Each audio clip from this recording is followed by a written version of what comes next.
Assalamualaikum warahmatullahi wabarakatuh. Apa kabar sahabat Stay Mahika Malang? Alhamdulillah, segala syukur teruntuk Allah Subhanahu wa taala, penggam langit, bumi dan di antara keduanya. Sholawat terlantunkan kepada Nabi Muhammad, manusia termulia dan suri tauladan terbaik. Secara umum, manusia memiliki 3 potensi yang harus diolah dan dijaga dengan baik. Potensi pertama adalah fisik. Nabi Muhammad SAW bersabda, mukmin yang kuat lebih baik dan lebih dicintai Allah daripada mukmin yang lemah.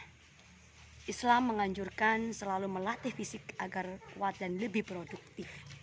Diceritakan dalam sejarah bahwa Rasulullah SAW senantiasa menjaga kesehatan dan kebugaran tubuh. Dalam catatan tertulis bahwa di usia ke-53 tahun beliau memimpin peperangan dengan memakai baju besi 2 lapis dan mengarungi samudra padang pasir hingga ratusan kilometer dalam beberapa hari.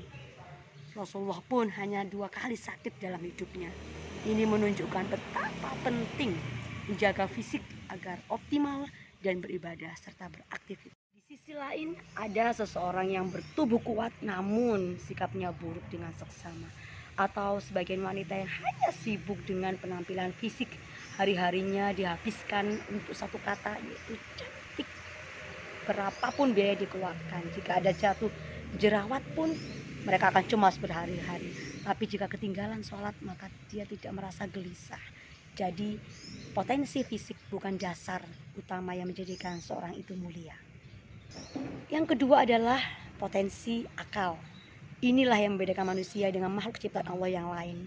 Dengan akal, manusia dapat memikirkan ayat-ayat Allah, mengelola alam semesta dan mengolah hasilnya agar bermanfaat bagi kehidupan. Sahabat Stay Mahika Malang, akal yang pintar belum cukup menjadikan seorang itu mulia. Tak sedikit orang yang justru menggunakan akalnya untuk membodohi orang lain. Dengan kepintarannya dia melakukan tindak kecurangan. Jadi berhati-hatilah atas kecerdasan yang Allah karuniakan. Gunakan untuk kebaikan dan Allah sebagai tujuan, bukan yang lain. Kekuatan fisik tidak menjamin orang bahagia. Kepandaian yang dimiliki tidak membuat orang hidup tenang. Lalu apa sih yang membuat kita bahagia, tenang, dan mulia? Inilah potensi yang ketiga, yaitu hati. Hati dalam bahasa Arab disebut kolbun.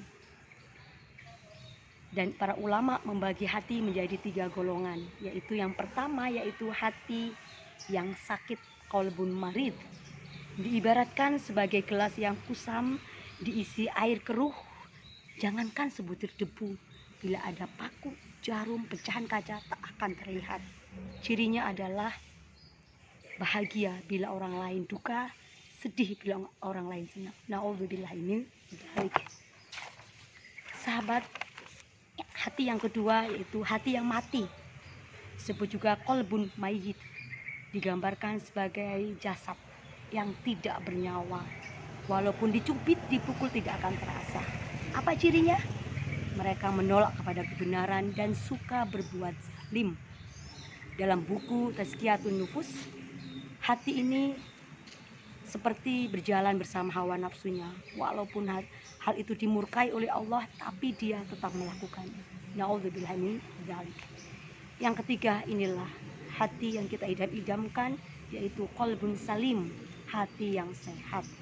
Ibarat tubuh yang sehat, begitupun dengan hati yang sehat.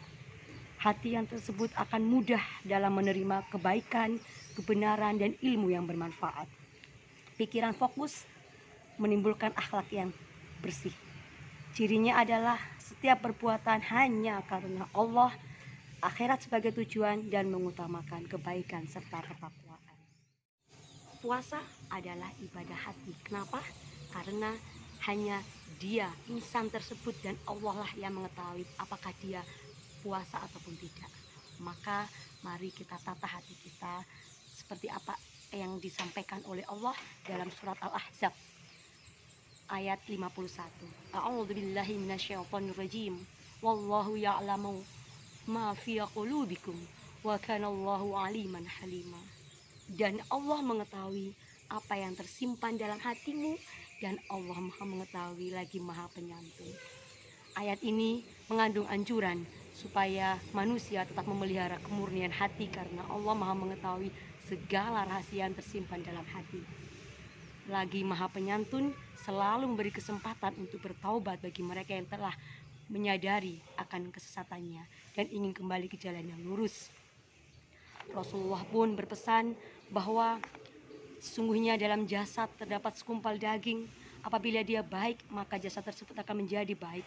Sebaliknya, apabila dia buruk, maka jasad tersebut akan menjadi buruk. Ketahuilah, segumpal daging itu adalah hati. Wassalamualaikum warahmatullahi wabarakatuh.